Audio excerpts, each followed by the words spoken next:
نہیں ہو رہا ہے ہمارا ایسے ہو جائے گا، ایسے ہو جائے گا. ہم نام لیں حسین حسین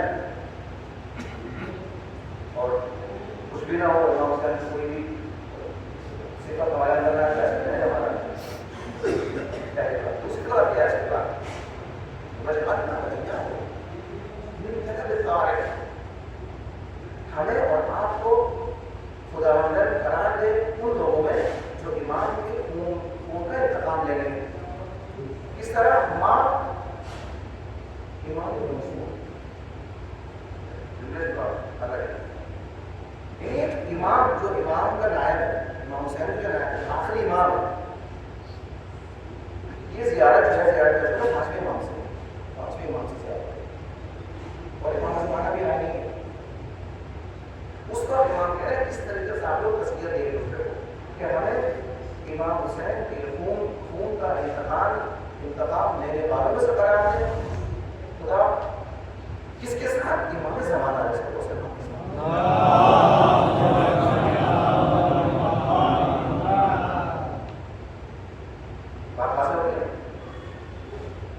اس سے پہلے عاشور کا ہم دیکھ رہے ہیں کہ ہم نے آیت پڑھی ہے، اس کے ذمہ میں ہم اس کو مختصر کر رہے ہیں. دین اسلام کو خدا نے فطری طور پر خوبصورت بنایا ہے اور اس دین اسلام کی خوبصورتی کربلا والا کا بہترین طریقے سے ہمارے سامنے پیش کی، بہت بہترین طریقے سے پیش کی دین اسلام کی خوبصورتی. وہاں پر پیاس ہے، بھوک ہے، لیکن سب کے اندر قربانی دے کو ایسا پایا جاتا ہے، ایسا جگہ پایا جاتا ہے کہ امام حسین علیہ السلام شاہ فرماتے ہیں کہ ایسے اصحاب نہ مجھے ملے، نہ میرے نانا کو ملے، نہ میرے بابا کو ملے، نہ میرے بھائی حسن کو ملے جیسے مجھے ملے.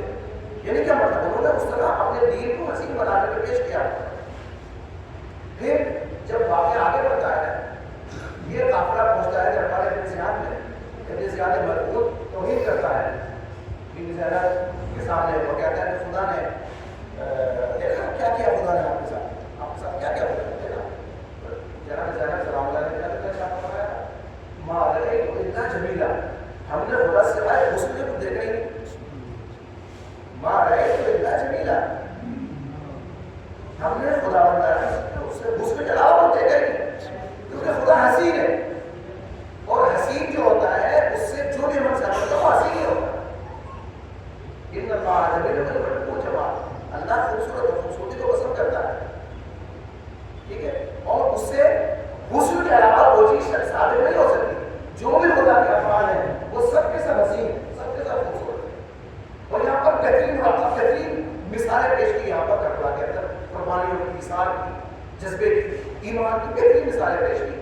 سجدے میں امام حسین علیہ السلام، ٹھیک ہے، شرک تلوار چلا رہا ہے. آپ کے حامی نے کیا فرمایا؟ الہی رضا کرتا، خدا نے تیری رضا کو قضا سے.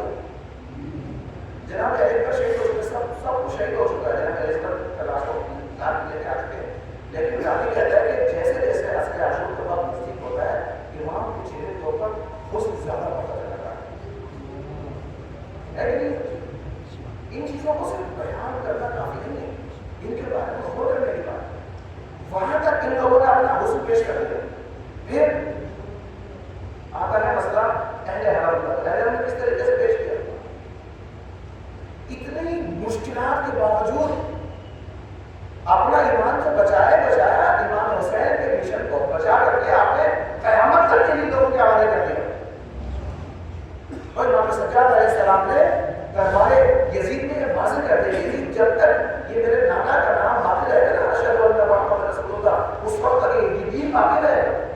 گھس نہ گئے، انہوں نے پہنچا دیا. اب کس کی ذمہ داری ہے؟ اب کس کی ذمہ داری ہے؟ اب ان لوگوں کی ذمہ داری تو یہ کہتے ہیں کہ خدایا ہم کو ان لوگوں میں قرار دے کہ جو امام زمانہ علیہ السلام کے ساتھ مل کر کے اس دین کو آگے بڑھائیں گے، امام حسین کے خون کا انتقام لیں گے. اور یہ صرف جملہ نہیں ہے عزیزو، یہ جملہ نہیں ہے. ہمارے پاس بس دو راستے ہیں، اس کے علاوہ تیسرا راستہ کوئی ہے ہی نہیں. یا تو امام زمانہ کے ساتھ ہو جائے یا امام زمانہ سے الگ ہو جائے، اس کے علاوہ تیسرا راستہ ہے ہی نہیں کوئی. ہم لوگ اس کے بارے میں کبھی غور نہیں کرتے. ماسا چاہتا ہوں آپ لوگ نے اس 10 دنوں خوب گاٹھی ہوگی، خوب نعرے لگائے ہوں گے، تو یہاں پر خاموشی سن لیجیے آپ لوگ. اس کے علاوہ اپنے گاؤں میں تو اللہ کی تسکین ہو جائے تو تسکین ہو چکی ہے آپ کو. اب ذرا یاد ہے کہ ایمان اب مسلم کتنا ہے ہمارے اندر. خدا نے کہا ہم نے آپ کی فطرت میں ڈالا ہے, فطرت کے اندر ڈالا ہم نے دین کا حسن. کہاں گیا وہ ہمیں کیوں نظر نہیں آتا ہے آخر؟ ہمیں دین سے اتنی محبت کیوں نہیں آتی؟ یہ غور کرنے کی بات ہے, یہ غور کرنے کی بات ہے. اور دو ہی چیزیں, یا تو حسین ہے یا بس صورت. دو چیزیں خدا نے بیان کی ہے, دین خوبصورت ہے, بے دینی بس صورت ہے. حبب الیکم الایمان, ایمان کو محبوب قرار دیا ہے. وزینہ فی قلوبکم, اسے حسین بنایا ہے تمہارے دلوں کے اندر. وکرہ الیکم الکفر والفسوق والعصیان, اور گناہوں کو دبا کے کہیں بنایا ہے, بس دو بنایا ہے. دو چیز ہے نا, تیسری چیز نہیں ہے. خوبصورتی کہاں ہے؟ امام زمانہ میں خوبصورتی ہے. بدصورتی کہاں ہے؟ امام زمانہ کو چھوڑ کر کے بدصورتی ہے. دو کے نام سے اللہ ولی الذین آمنوا, اللہ کس کا ولی ہے؟ جو صاحبان ایمان ہے, جن کے بارے میں خدا کہتا ہے حبب الیکم الایمان, یہی ایمان, اسی ایمان کی محبت قرآن دل میں ڈال دی ہے. جس کے دل میں ایمان کی محبت ہے وہ اللہ والے ہے. اللہ ولی الذین آمنوا, اللہ سے انہی لوگوں کا ولی ہے جن کے دل میں ایمان کی محبت پائی جاتی ہے. والذین کفروا اولیاءهم الطاغوت, اور جو کافرین ہیں ان کا ولی کون ہے؟ ان کا ولی شیاطین ہے. ان کے ولی طاغوت, ان کے ولی تواغیت. ایک نہیں, بہت سارے تواغیت ہیں, بہت سارے تواغیت ہیں. تو دو راستے ہیں, ایک وہ راستہ ہے کہ جن کا ولی اللہ ہے, اور ایک ان لوگوں کا راستہ جن کا ولی شیطان ہے. بالکل بات واضح ہے. ایک طرف وہ لوگ ہیں کہ جن کو جو اپنے امام کو مسلمانوں کے امام مانتے ہیں, دوسرے کے راستہ الگ چلنے والے ہیں. دو ہی راستے ہیں بس. ایک وہ لوگ ہیں کہ جو دین کو حسین سمجھتے ہیں, دین کی محبت پائی جاتی ہے لوگ دلوں میں. دوسرا راستہ ہو کہ دین کو محبت, دین کو دین سے محبوب نہیں ہے ان کے دلوں میں دین. ٹھیک ہے, غور کرنے کی بات ہے کہ دین محبت ہے کہاں اس کا. ہمیں دین کا حسن نظر کیوں نہیں آتا؟ ہم یہ دیکھتے ہیں کہ جہاں پر بے دینی وہ ہمیں خوبصورت لگتی ہے ہم کو. بھائی یہ جو ہم نے اپنی مثال دی آپ کے سامنے, اچھے اچھے کپڑے پہن کے میک اپ کر کے باہر نکل رہے, اس کو حسین سمجھتے ہیں کہ نہیں سمجھتے کہ بھائی حسن یہی پایا جاتا ہے, لیکن حسن نہیں. خدا کہتا ہے کہیں یہ اللہ کے نزدیک, اللہ کے نزدیک یہ کہیں ہے, اس کو کراہت دی ہے خدا رب العالمین نے. لیکن اس کی کراہت اس لیے نہیں سمجھتے کہ زمانے میں یہ شیطان جو ہے, یہ شیطان جب لوگوں کے اوپر مسلط ہوتا ہے تو وہ کیا کرتا ہے؟ قرآن مجید نے صاف اعلان کیا ہے کہ وہ دنیا کو حسین بنا کر کے پیش کرتا ہے, دنیا کو دین کے مقابلے میں لا کر کے پیش کرتا ہے, اس کے اوپر ملمہ کاری کر کے اس کو پکڑنے کو روکن کر کے پیش کرتا ہے. اور عزیز جو بات میں کہنے والا ہوں وہ بہت سچ ہے. کبھی کبھی ایسا ہوتا ہے خود ہمارے اعمال کو, خود یہ خداوند نے ارشاد فرمایا کہ ہمارے اعمال کو خدا کبھی ابھی تک منسوخ کرتا ہے کہ ہم نے یہ کام کیا ہے. کبھی شیطان کی طرف کہ شیطان ہمارے اعمال کو حسین بنا کر کے پیش کرتا ہے. ہم سمجھتے ہیں کہ بہت اچھی ہم نے عزتداری کی, ہر جگہ ہمارا نام آنا چاہیے, پوسٹروں پر نام لکھ کے لگاتے ہیں ہم نے, ہر جگہ اپنے نام, ہر جگہ ہم نے یہ کر دیا, ہم نے یہ کر دیا, ہم نے یہ کر دیا. نام ضرور آنا چاہیے 10 لوگوں کے ساتھ, ہم نے جناب یہ کیا, ہم نے یہ کیا. ہم نے کس لیے کیا بھائی؟ آپ نے اس لیے کیا, اپنا نام چھاپنے کے لیے کیا, اس لیے کیا. یہ دین کا حسن ہے, دین یہ چاہتا ہے ہم سے, یہ چاہتا ہے ہم سے. بتائیے آخر وہ نام پیش کر کے اخبار نکال کے کیا دیں گے آپ مجھے بتائیے. یہ دین کا حسن نہیں ہے. یہ کیا ہوتا ہے؟ ہمیں اپنے عمل اچھے لگ رہے ہیں, اور بڑی عجیب چیز ہے, خدا کبھی کہتا ہے کہ شیطان نے ان کے اعمال کو اچھا قرار دیا ہے, کبھی خدا کہتا ہے کہ ہم نے ان کے لیے دنیا کو ایک اعمال کو اچھا قرار دے پیش کر دیا. کیوں؟ تاکہ بہت عجیب جملے کہتے ہیں, اور وہ کہتے ہیں کہ جب خدا کسی سے خوش کرتا ہے تو کہتا ہے میرے پاس آنے کی ضرورت نہیں, میرے پاس آنے کی ضرورت نہیں. بالکل واضح ہے دعا ہے. اب ہم سے سنانے میں امام سجاد السلام فرماتے ہیں کہ خدا ہے کہیں ایسا تو نہیں کہ تم نے مجھے دنیا والوں کے ساتھ دیکھا تو وہیں پر مزے کر رہا ہے, تو تم وہیں مزے کر, مجھے تیری ضرورت نہیں ہے. وہ بھی مشہور روایت ہے کہ ایک شخص آتا ہے رسول اللہ کے پاس کہتا ہے کہ آپ کہتے ہیں کہ اللہ تم پر عذاب نازل کرے, اس کو عذاب نازل نہیں ہوا. انہوں نے پوچھا خدا سے, تو خدا نے کہا اس نے آگے یہ کہنا ہے کہ پہلے مجھے نماز کو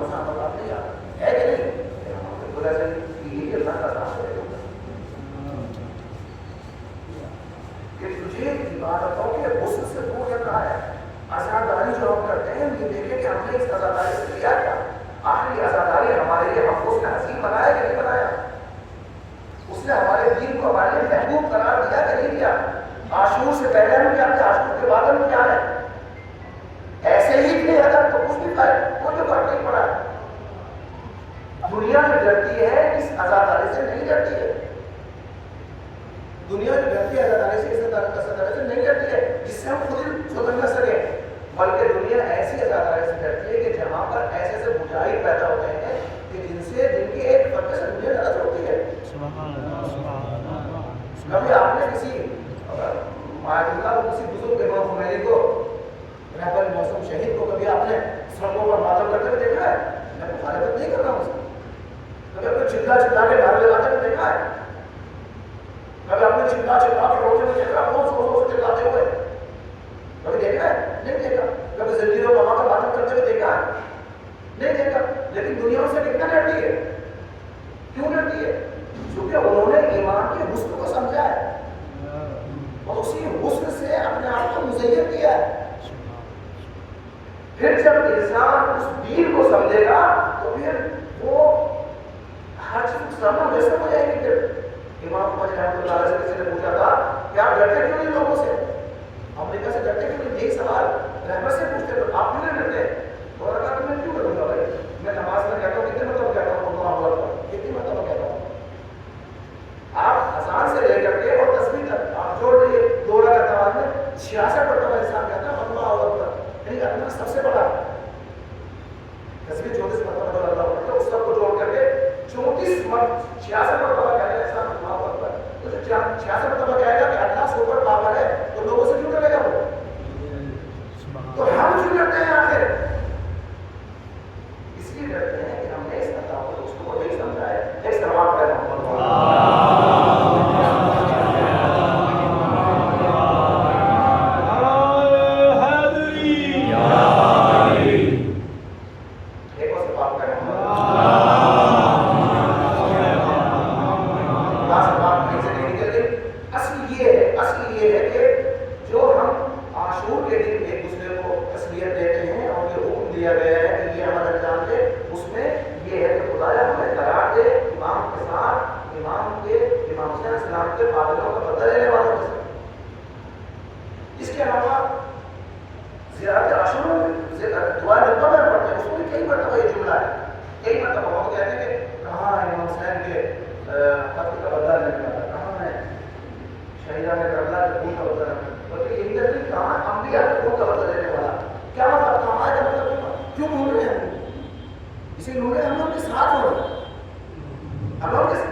یعنی انتظار. اگر ان میں سے ایک بھی پر کاٹ دیا جائے تو یہ پرندہ پرواز نہیں کر سکے گا. لہذا کیا کیا ان لوگوں نے عاشورہ کو تو چھین نہیں سکتے ہم سے, کیا کیا عزاداری میں تحریف کرنا شروع کی. ہمارا معاشرہ اتنا بڑا معاملہ ہو گیا, یہاں تو نارمل چیزیں ہوتی ہیں, یہاں پر مبارک کچھ چیزیں ہیں جو میں بیان کروں گا شاید سب دوسرے آپ لوگوں کے لیے, لیکن آپ اتنے بڑے بڑے قاضی ہو گئے جناب, دیکھ لو گا 50 لوگ اس کو ڈھائی قاضی ہو پھر لے جا رہے ہیں. اور اس میں ایک جگہ میں نے دیکھا کہ وہاں پر اہل سنت لوگ اٹھاتے ہیں تعزیہ پڑھنا, لیکن اہل سنت کو اب نہیں ہے کہ شیعوں سے بڑا تعزیہ پڑھنا. ان کا تعزیہ پیچھے رہے گا, شیعوں کیوں ہمارے نہ ہو جائے, ہم ٹھیکیدار ہیں اس میں. یہ تو ایک بڑا اس کو کیا کہہ سکتے ہیں, کیونکہ اتنی زیادہ تحریف عاشورہ کے اندر کر دی گئی ہے کہ آج لوگ اعتراض کرتے ہیں. بعض لوگ جو تحقیق کرتے ہیں شیعت کے بارے میں اس سے زیادہ عاشورہ سے زیادہ ہمارے سامنے ہے. عاشورہ کے لیے ہم اپنی پہچان بناتے ہیں لوگوں کو, اس عاشورہ کے بارے میں تحقیق کرتے ہیں, ہمارے مراسم کو دیکھتے ہیں, ہمارے مجلسوں کو دیکھتے ہیں, ہمارے جلوس کو دیکھتے ہیں کہ ہم کیا کرتے ہیں. پھر اسی کے ذریعے سے وہ پوری شیعت کی ایکسرسائز کرتے ہیں, پورا تجزیہ کرتے ہیں کسی شیعت کی شیعت ہے کیا چیز. تو ایک اس نے تحریف کے ذریعے اس کو خراب کرنے کی کوشش کی. اب امام غیبت کا زمانہ, انتظار, تو انتظار میں نے کیا کیا, امام تو ہے ہمارے سامنے, امام نہیں ہے, امام کے بدلے کون ہے, امام کے نائبین ہے, امام کے نائبین ہے. تو اجتہاد کے بارے میں, مجتہدین کے بارے میں اتنے زیادہ شبہات لوگوں کے اندر ڈال کر ہم کو کوشش کی جاتی ہے کہ ہم ان علماء سے دور ہو جائیں, ان مجتہدین سے دور ہو جائیں. چونکہ پتہ ہے اگر یہ عاشور اپنا مقصد پوری طریقے سے لوگوں تک پہنچا دے تو شیعت کبھی پیچھے نہیں رہ سکتی. ایسے ہی اگر یہ تمام شیعہ اپنے مجتہدین کے ساتھ رہے تو کبھی مار نہیں کھا سکتے. یہ جو کہتے ہیں کہ اتنے زیادہ ممالک مسلم ممالک کے صرف ایرانی کیوں بول رہے ہیں, کیوں بول رہے ہیں, چونکہ وہاں پر اشتہاد پایا جاتا ہے, اشتہاد کی طاقت پائی جاتی ہے, اشتہاد کی قوت اس کا اظہار کیا ہے. جو ولی فقیہ کا نظریہ دیا تھا امام خمینی نے, وہ سمجھ کے دیا تھا. اب آپ تو اعتراض کرتے ہیں کہ یہ کہاں سے آیا تھا, ولی فقیہ کہاں سے آیا, کہاں سے آیا. اسی ولی فقیہ کی وجہ سے دین زندہ ہے آج. اگر یہ ولایت فقیہ کی طاقت نہ ہوگی تو کیا امریکہ کے مقابلے میں سنتے تھے. تو مجتہد تو بہت جگہ ہے, بہت جگہ مجتہدین ہے, اور میں سمجھتا ہوں شاید آپ کا اسلامی تقریر زیادہ ہوتی ہے رہبر سے, زیادہ مقلدین ہیں ان کے. اس کے خیر بہت سارے وجوہات ہیں, ہر چیز بیان کرنے کے نہیں ہوتی, لیکن زیادہ ہے مجتہدین, لیکن پاور کہاں پر ہے. ان کے پاس پیسے کی کمی ہے, پاکستان کے پاس کوئی پیسے کی کمی نہیں ہے, لیکن وہ سسٹم نہیں ہے کیونکہ اس لیے حکومت نہیں ہے. اب آگے لوگ کیا کہتے ہیں جناب کہ نہیں امام زمانہ کے ظہور سے پہلے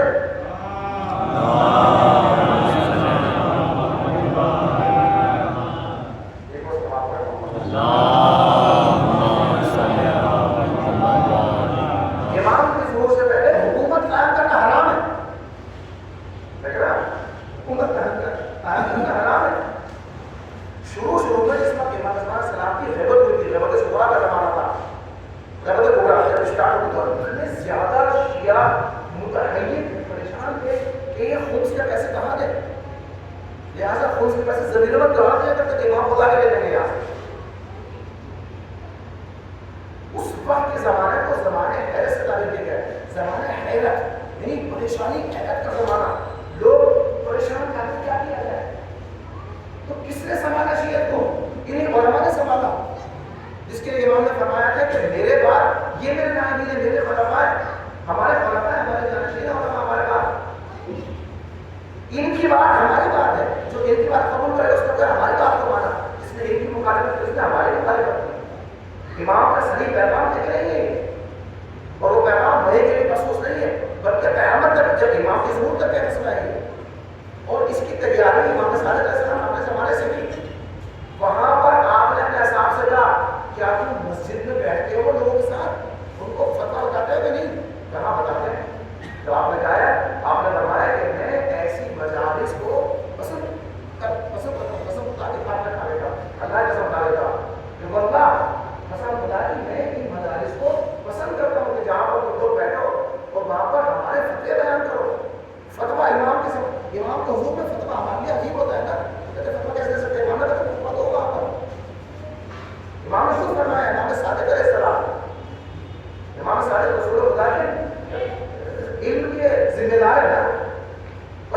شیعت کا نام کیا ہے؟ فقہ جعفری ہے. فقہ جعفری کیوں ہے فقہ جعفری؟ کیونکہ اس سے پہلے ائمہ کو یہ موقع نہیں ملا، کسی امام کو یہ موقع نہیں ملا. اور اتنے مظلوم گزرے ہمارا ائمہ، مثلا امام حسین علیہ السلام. امام حسین علیہ السلام سے کبھی کسی نے کوئی دین کا مسئلہ پوچھا ہی نہیں، دین کا مسئلہ نہیں پوچھا امام علیہ السلام. کتنی مظلومیت ہے. ایک مسئلہ مسجد میں بیٹھے ہوئے بحث ہو رہی ہے تو کوئی مسئلہ پھنس گیا تو امام حسین نے کہا کہ بھائی کیا ہے مسئلہ، ہم سے پوچھو. تو اس نے کہا ہاں لعنت، اس نے کہا آپ سے مسئلہ پوچھے سے رہتا ہے کہ میں اسلامی کا بولا کروں. یہ صورت حال تھی. پھر امام سجاد کا زمانہ آتا ہے. امام سجاد علیہ السلام ایک باغ میں ان کا باغ تھا، اس میں مطلب وہیں پر رہا کرتے تھے. آپ نے فرمایا کربلا کے بعد 2 یا 3 لوگ ہیں نا سب لوگ مرتد ہو گئے، کوئی آتے ہی نہیں امام کے پاس. پھر امام باقر کا زمانہ آتا ہے، اس سکون ملا. پھر امام صادق علیہ السلام کا اس وقت لوگوں کو پتہ لگا کہ بھائی ہمارے فکر الگ ہے. الگ سے بات کیا ہے؟ میرے رسول خدا کے زمانے سے اب تک لوگ پھر سے بہت دور ہو چکے ہیں، بہت دور ہو چکے ہیں، بہت دور ہو چکے ہیں. تو پھر امام صادق علیہ السلام کو جب موقع ملا تو آپ نے انہیں جگر بھی کر کے اپنے شاگردوں کو تیار کیا. امام سجاد علیہ السلام نے سلسلہ شروع ہوا. امام باقر پھر امام صادق علیہ السلام. امام باقر علیہ السلام جو وصیت کی ہے وہ کیا وصیت کی کہ بیٹا جو میرے اصحاب ہیں شاگرد ان کا خیال رکھنا، بڑی مشکل سے میرے اصحاب پالے. امام زین علیہ السلام کیا کرتے تھے؟ غلام خریدا کرتے تھے. 1 سال تک ان کی تربیت کرتے تھے، ان کو آزاد کر دیا کرتے تھے تاکہ اس طریقے سے شریعت پہنچے وہاں تک. یہی لوگ آ کر کے اکٹھا ہوئے امام صادق علیہ السلام کے زمانے میں. تو کہتے ہیں 4000 شاگرد تھے ایک زمانے میں، نہیں کہ مختلف ادوار میں. یہ لوگ گئے ان کے ذریعے وہاں کا پیغام پہنچایا نا پوری دنیا تک. کہاں سے پہنچا کرتا ہوں؟ انہیں حساب کے ذریعے سے پہنچا ہے. تو انہیں امام کے زمانے میں فقہ جعفری ہے. اس امام کا محمد والے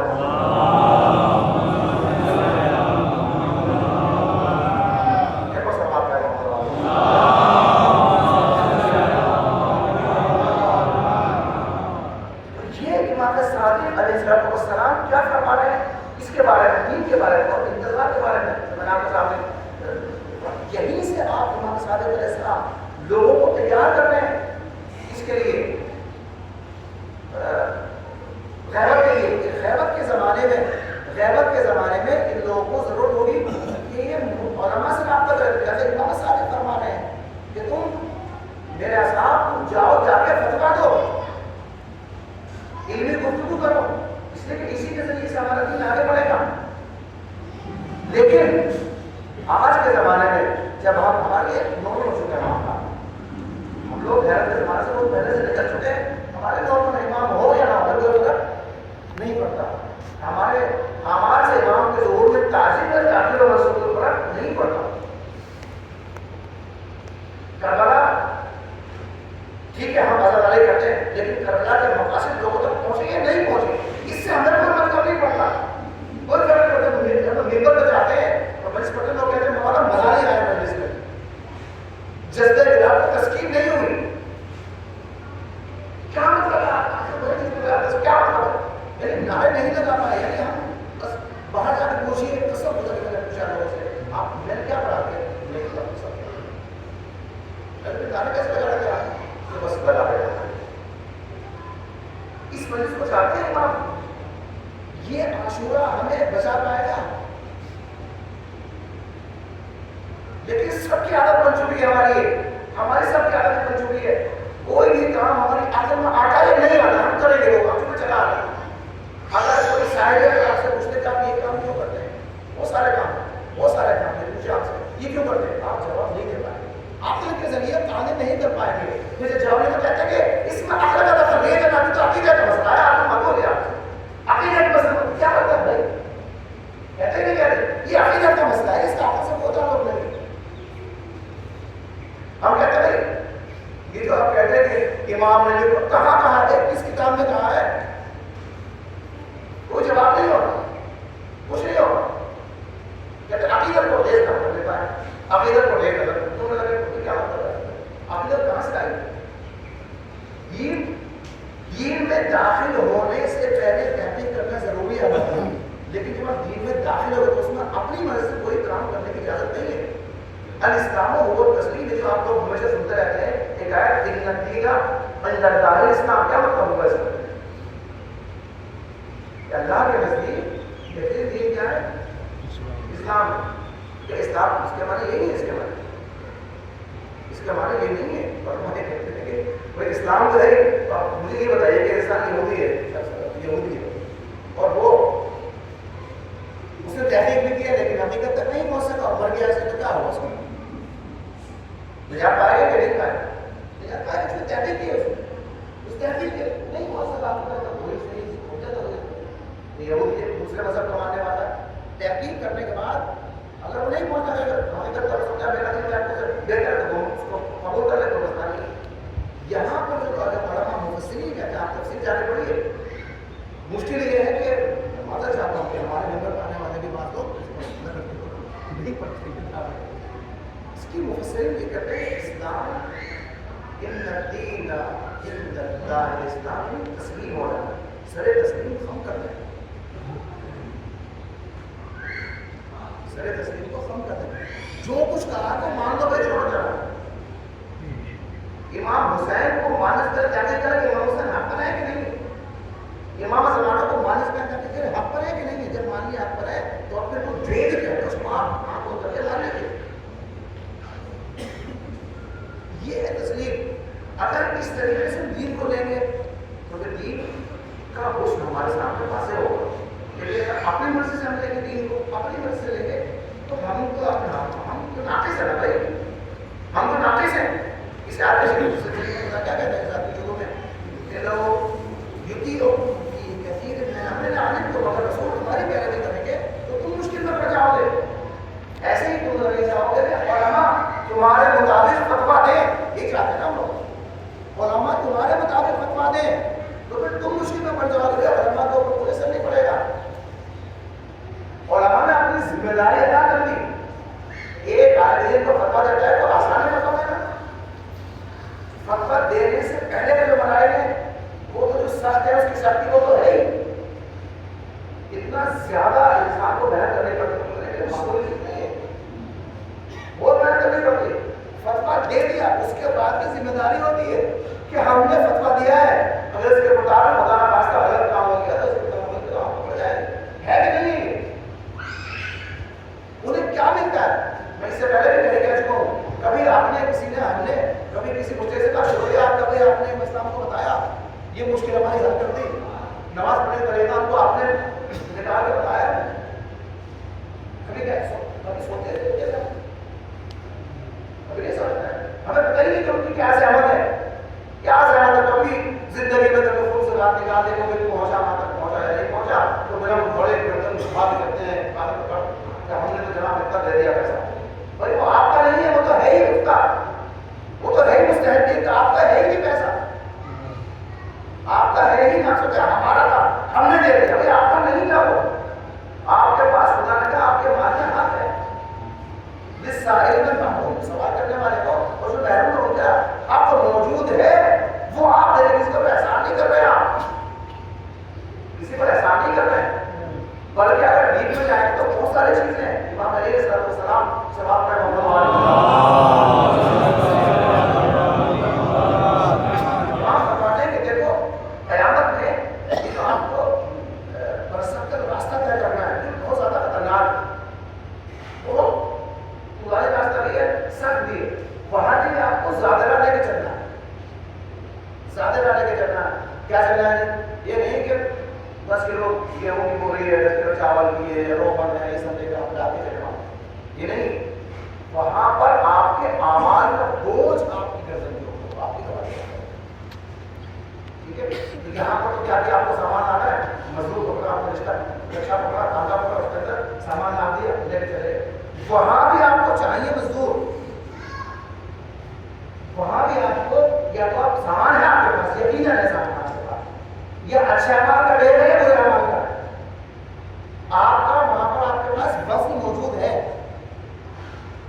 لیکن بوجھ ہے اس کے اٹھانے والے چاہیے. تو امام فرماتے ہیں کہ یہ تم صدقہ دیتے ہو لوگوں کو خیرات کرتے ہو، یہ تم اپنے لیے مزدور تیار کرتے ہو، یہ تمہارا سامان لاد کر کے وہاں پہ لے کے چلیں گے۔ قیامت میں آپ جا رہے ہوتے تو اگر آپ کو یہ چاہ رہے ہیں آپ کیا خالی ہاتھ چلیں، مزے سے چلیں آپ خالی ہاتھ، ٹھیک ہے؟ جو لوگ گئے پتا ارگئی میں مشین میں گئے مجھے سامان لے کے لاتے کرتے نا تو رکتے ہوئے کتنا بڑا حالانکہ 5 کلو کا وزن ہوتا ہے بس 2-3 کلو کا ہوتا ہے بیگ آپ کمر کا ہوتا ہے، لیکن رکتے ہیں گھنٹے کے بعد سب کا کتنا موٹر آج کمر سے ہوتا گیا۔ تو یہ تو آپ کا سوال ہے پورے جو یہ چیزیں ہوتی ہیں اور آپ کو ہر جگہ ہر چیز آپ کو موجود ہے، آپ کے لیے آرام کے لیے سب چیز موجود ہے، وہاں تو کچھ نہیں ہے، وہاں پر خود انتظام کرنا ہے، جو راستے میں جگہ ہے وہاں پر کھانا پانی خود یہی سب کو تیار کر کے وہاں پہلے سے بیٹھنا ہے وہاں پر۔ یہ حقیقت عزیز ہے، یہ کوئی داستان نہیں ہے، آئمہ نے بھلے طور پر بیان کیا ہے اس چیز کو، بالکل بھلے طور پر بیان کیا ہے کہ وہاں پر جو چیک پوسٹ راستے میں وہاں پر آپ کو بھیجنا ہے، پہلے سے اپنا کھانا پانی بھیجنا ہے وہاں پر، اگر آپ کو چاہیے تو نہیں چاہیے کیا یہ والے کیسا کرے کوئی زبردستی والی بات کرے، یہ جو وجہ سے برپا کر رہے ہیں کیا یہ بھیج رہے ہیں وہاں پر بھیج رہے ہیں۔ اور کتنی مرتبہ میں نے نماز مغفرت والدہ کے بارے میں بتایا، یہاں پر مطابق سے بات کریں محمد والے محمد یہ 2 رکعت نماز مغفرت والے رہنے سے اتنا ثواب ہے روایت میں ہے کہ جب کوئی بیٹا کوئی بچہ تو اپنے والدین کے لیے نماز پڑھی بھیجتی ہے تو وہ والدین یہ خواہش کرتے ہیں کہ خدا ہم کو بھیجے دنیا میں ہم اس کے پیر پکڑ کے اس کا شکریہ ادا کریں اپنے بیٹے کا، اپنی اور آپ اس لیے نماز بھیجیے ہمارے، یہ معمولی چیز نہیں ہے۔ یہاں پر روایت میں موجود ہے کہ ہم جب نماز پڑھتے ہیں بسم اللہ سبحان اللہ والحمد للہ ولا الہ الا اللہ واللہ اکبر، جو بھی ذکر کرتے ہیں نماز میں غیر نماز میں، تو فرشتے وہاں پر کھڑے ہوتے ہیں، ہم کہتے ہیں سبحان اللہ، وہ ہمارا محل تیار ہے، ایک ہی اٹھا کے رکھ دیتے ہیں اس کو بول کے بیٹھ جاتے ہیں، پھر میں کہا الحمد للہ میرے کو اٹھا کے رکھ دیتے ہمارے لیے بھی اور ہمارے جو گزشتگان ہیں ان کے لیے بھی جو سلوات بھیجتے ہیں، ایک سلوات پڑھنے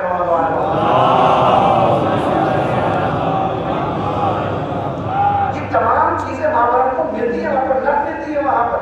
امام علیہ السلام سے کسی نے پوچھا کہ آپ کے گھر میں اچھا فرش نہیں ہے، بچے برتن نہیں ہے، آپ کیسے رہتے ہیں؟ تو آپ نے کہا سب چیزیں میرے پاس، لیکن میں نے اس کو وہاں بھیج دیا جہاں پر مجھے ہمیشہ رہنا ہے۔ امام علی کیا ہے بات بہت زیادہ ہو رہی ہے، لیکن حقیقت یہ ہے کہ دیکھیں راستے صرف 2 ہیں، یا تو امام زمانہ کا راستہ ہے، اس کے علاوہ اس کے علاوہ تیسرا راستہ نہیں ہے۔ تو ہمارے لیے مجبور ہیں،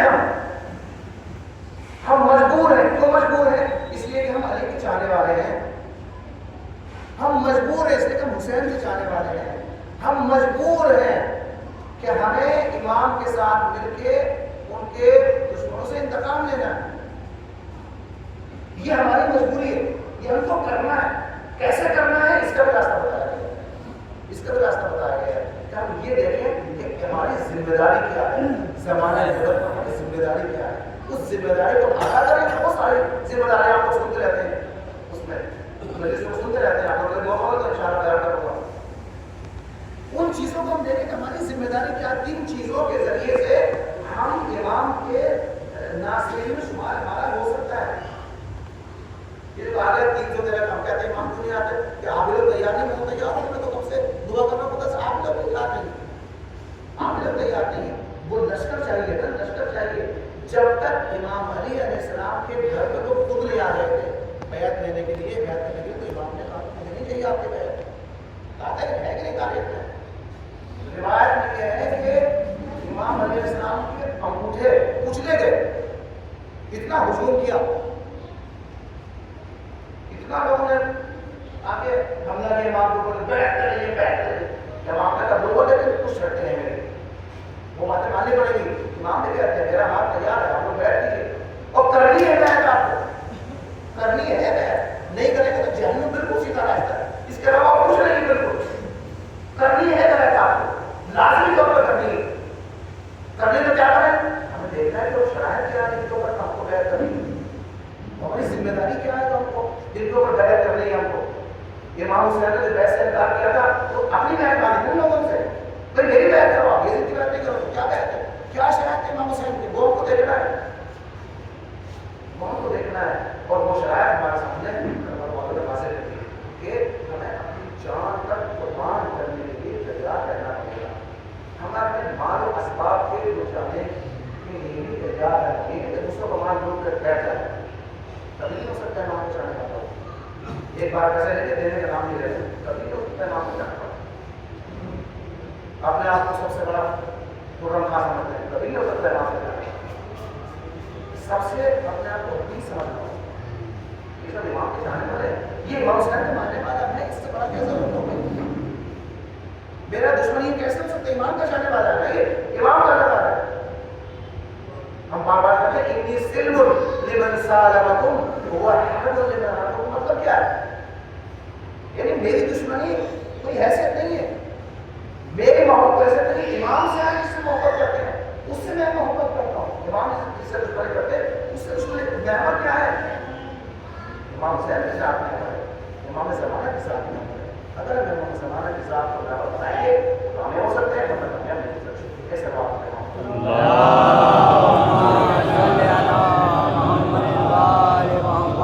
پیغام لے کے جناب زینب سلام بتایا ہے جناب دربار سے چلیے. معمولی بات نہیں ہے. لوگ سنتے ہیں یہ معمولی بات نہیں ہے. آپ یقیناً سنتے ہیں لیکن ووٹ کیے ذرا ووٹ کیے کسی کو ووٹ دے کسی کو ووٹ دے. اگر یہ ہمارا محلہ شیعوں کا محلہ یہاں پر ایک عزت ہوتی ہے. اگر کسی محلے کی کوئی خاتون اس کو بندے سے گرایا جائے گا تو کیا ہوگا؟ وہ جناب تو شہزادی کو پھیری گا.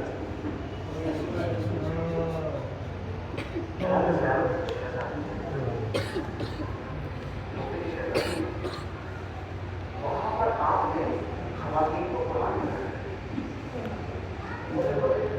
خواتین آپ کی شامل رہتی ہیں. آپ کے سامنے ذات سے کر چکی ہیں. ایسے نہیں ہے کہ میری زینب چھپی ہوئی تھی جو بیویوں کو چھپی ہوئی ہے. زینب کو پہچان نہیں, کوئی پہچان نہیں. اس سے پہلے جب امام علیہ السلام نے بتایا تھا کہ تم کو خود لے جایا جائے گا اور تم کو یہاں پر طے کر کے لایا جائے گا, کیا سوچتے ہیں کہ جب عباس شہید ہو جائیں گے حسین شہید ہو جائیں گے میں جاؤں گی کوفہ تو میری شادی سے مجھے پہچان دیں گے.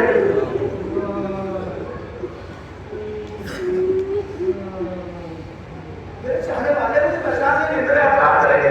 لیکن آج جب جاتی ہے تو چھپ رہے ہیں, مجھے پہچان نہ لگے. کوئی پہچان نہ لگے. چھپی ہوئی ہے, چھپی ہوئی ہے. اور جب ابھی میں نے دیکھا ہے نا, دیکھا ہے اور سوال کیا کہ آپ کون ہے, تو آپ نے بتایا ایسے نہیں بتایا. آپ کہاں کے رہنے والے ہیں؟ آپ نے کہا کہ مدینے کے. مدینے میں میری زینب ہے. اور وہ اتر کے بیٹھ گئے نیچے کہ وہاں تو میری زینب رہتی ہے. کہ عمر حبیبہ زینب کو دیکھو میرے پہچان لگی. جب کیسے نہیں پہچانوں گی, میں نے سالوں میں ادب طے کیا ہے. میں ان کی قریب بندہ اپنے شرم سمجھتی ہوں. آواز یوں کہتی تھا اگر تم نے کہاں پہچانا یہ میں جو زینب اور تم میرا بھیا حسن ہے. جزاک اللہ خیر جزا. ہاں عزیزو, یہ وہ ایام ہے کہ جناب زینب قید میں ہے.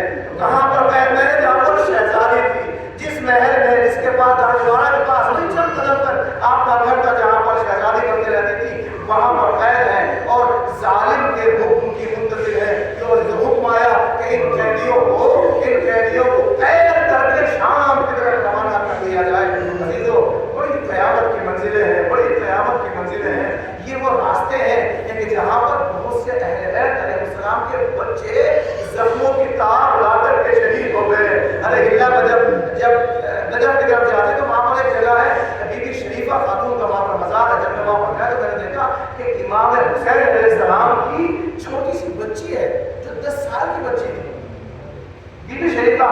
تو جس طریقے سے جناب سکینہ کے مسائل پڑھتے ہیں نا کہ جناب سکینہ دربار بازار شام میں زندان شام میں زخموں کی تاب لگا کے دینے چلی. تو امام حسن کی بچی تھی جو زخموں کی تاب نہ لا کر ارے اس کو بھی دروازے لگائے گئے, اس کے بھی گوشوارے چھیلے گئے, ارے اس کو کیسے داغے لگائے گئے. لیکن یہ بات بدل سکتی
فرما، ہم سب کا آپ کے جانے والا فرما، خدا